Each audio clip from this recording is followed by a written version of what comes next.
Hello, hi, I'm back. I've just come back from a very productive car boot sale in Newton Abbot Racecourse, and I've got some little gems here, cars worthy of restoration. And we're starting off with this Ford pickup. It's a Matchbox Series number 6, made by Lesney, and this is a great one to do. Again, this will be around about 1960s, early 60s model car, and the only damage I can see on it is a bit of a cracked windscreen, so I'll try and source a reproduction one of those online. Someone's tried painting it brown. As you can see, not too bad a job, seeing it was done hand painted, but it's all going to get stripped down. That's obviously the original colour. Wheels in pretty good condition, and yeah, that's going to make her great for a restoration. Nothing really broken, say, apart from a few scratches on the actual transparency. This caravan, however, as you can see, it's clearly missing a few bits. The interior for a start, and the roof. Most of these always end up getting the tow hole, broken off. So it's actually good to get one with decent wheels, decent axles, and the intact tow hitch hole on it. So that will probably become the base for a donor vehicle. Because normally when I come across them, unfortunately I haven't picked them up in the past because they've always had this bit snapped off. In reflection, I should have bought them because I could use the interior and the roof. So that's one for a later date. And yet, there's nothing really wrong with that, apart from it will obviously need respraying. Here we have a tipper truck. It's a Matchbox Lesney tipper truck. I'm not entirely sure what make it was. It's a bit scuffed on the bottom. I can't really read the date, so what I'm going to do is just use my magnifying light here, and let's have a quick look at it. Is a Matchbox number 43 Lesney. It's got a plastic base on it. Yeah, that's not too bad. So unfortunately I won't be able to re-chrome this. What I'll probably end up having to do is use a chrome silver paint for that one to restore that. Other than that, to be honest, it's not too badly damaged. I'm half inclined probably not to do too much with the paintwork. It's got good, honest play patina on it. I might actually just clean that up and see if the boy wants it. Just touch up the front bumper with a bit of chrome paint, because I hate stripping down toys that have been played with that don't look too bad, you know. Someone's had the mud in the back to make it look dirty. I'm assuming it's real mud, not paint. Actually, that might even be paint. They've made it, yeah, that's paint. They've actually made it look like a muddy truck, so someone's weathered it up a little bit. So I might have to strip that down, actually. We'll see. This one here, I've done one of these already. It's a 1982 Pontiac Firebird. Now, the one I did previously, I didn't film. I wish I had, but it came out great. Now, what I'm inclined to do is I'll probably do this one first, actually. And I'll show you the one I did beforehand and how well it turned out. Actually, a very good model to restore. It's a Matchbox Superfast 1982 Pontiac Firebird. It's one of the later ones. It wasn't made in England. It's made in Macau, wherever that is. My geography's not that brilliant. I'm sure somebody will know where it is. And I have chosen the colour already. It used to be red. Now, all the ones I have seen were red. The one I did previously was red. There's a little bit of red paint left. And somebody's obviously tried painting this black with white windscreen. Why, I don't know. Black, I can understand why they might have tried painting it black. It's because, I don't know if you remember, back in the 80s, there was a popular TV series called Knight Rider. Now, that car was what this was based on. And what they did for the actual Knight Rider car was they extended the nose cone. They custom made a nose cone to make it look longer, and obviously the red LED light flashing.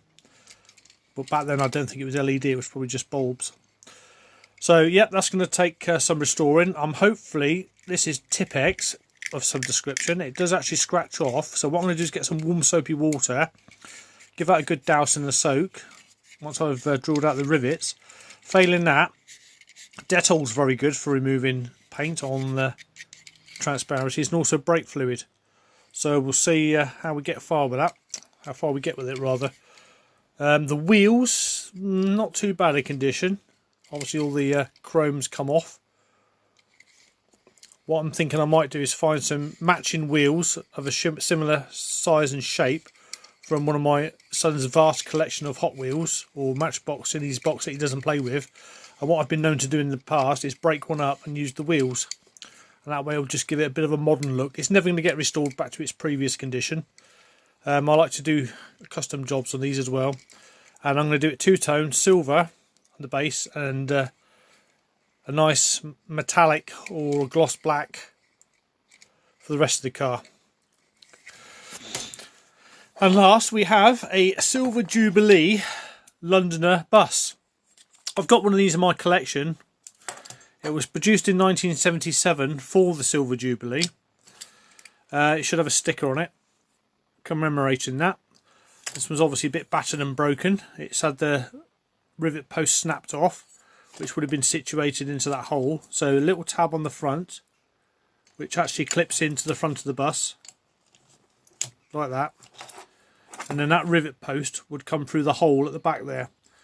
Now what I normally do when I restore these to break them apart, I get a very fine grinding drill and I'll just round off, just flatten off the rivet, and then it just separates. However, how it's happened I don't know, but this one is actually sheared straight off. So when I do restore this, not sure what I'm going to do with it. I might respray it silver but not have it as a Jubilee bus. I might just customise it with some other different stickers on the side. But what I'm going to probably do is make some sort of post and just glue it into the hole so that it doesn't come apart again. Don't know, I'm still thinking about it. It will need new wheels. I should have some donor wheels in my collection because these somehow have managed to get melted on the rear, and I think they're buckled as well on the front as well. Look, yeah, someone's melted them. Don't know why, don't know how. Shame that. Yep, so I will have to find some donor wheels. This is a tricky part as well. These rivet posts, not a great deal to them. So what I tend to do is very gently just grind off the surface part of that rivet. These here unfortunately are a bit deeper. They do take a bit of a do to do, but without damaging the plastic. So I'm going to have to try and do that carefully because unfortunately it's got three, front, middle, rear, before I can remove this transparency, this plastic insert, because I can't get to the wheels until I remove this plastic insert. I've done it before in the past. I say they're a bit fiddly, but that's what I love about the hobby. Keeps me busy, keeps me out of trouble and away from the wife. So yep, wrong way around. So that's what, 1, 2, 3, 4, 5 future projects for me to do. So in the near future I shall probably be starting on this one. I did just have a look at the local discount supermarket for some paint stripper. They've sold out. So what I'm going to do, I think it's a better option anyway for some of these models, is use this stuff, caustic soda. A couple of teaspoons of this into my stripping jar, which is just a old Heinz sandwich spread jar. A couple of teaspoons of that and some boiling hot water. I shall dip the vehicle in and it'll soon remove all this paint once I've stripped it all down. 3 rivet posts to drill out, so that won't take too long. They're not too deep and they're quite small as well. So yep, so once I do that, that will get dumped into my jar and that paint will fall off. The only trouble I've got is I really need to just be careful with this transparency. Quite a bit of a bounce to it, so it's got good suspension. If I remember correctly, there is some sort of metal plate separating the top and the bottom and holding the wheels in, and that's what's giving it this spring effect. And that, I'm pleased to say, is really quite good still, and it runs really well as well. Yep, you can tell the difference between these super fast cars and the very first ones. See, they barely move compared to this one. A lot better. A lot better. So that was definitely going to be my next project. Probably start that at some point during the week. And then that Londoner bus probably, but I've still got to find parts for that one. So thank you for watching this. It's a bit short and sweet, 10 minutes long or so. Just an idea of how I choose my cars and what I decide I want to do with them. It's like I said, this is a budget restoration. It's amazing what you can find. I mean, that was 25 pence. So, and that was 50 pence. I know it's in worse, well, pretty poor condition. That there I paid 50 pence for. That there I paid £1 for. And that one there 25 pence. So again, you go on eBay, once you pay postage and packaging, it can run into many pounds. Just go to local car boot sales. You can find these vintage vehicles literally for under £1 all the time. So there you go, that's that.